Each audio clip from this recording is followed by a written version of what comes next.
Nandito tayo ngayon sa Swiss Fragrances and dito makikita ninyo yung mga bentahan ng mga fragrance oils.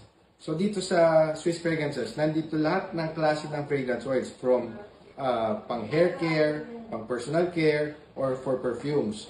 So from this fragrance oil, dito ginagamit or ito yung ginagamit para magkaroon ng amoy yung mga shower gel, para magkaroon ng amoy yung conditioner, para magkaroon ng amoy yung sabon.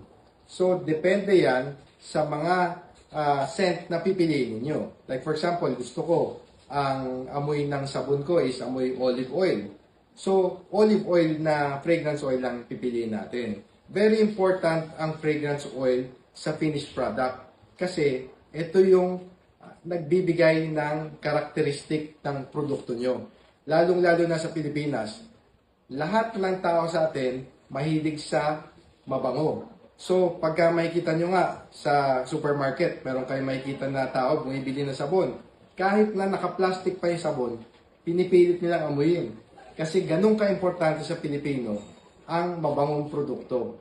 So, ganun ka-importante ang fragrance oil sa finished product ninyo. So, yun lang. Follow us for more. Thank you.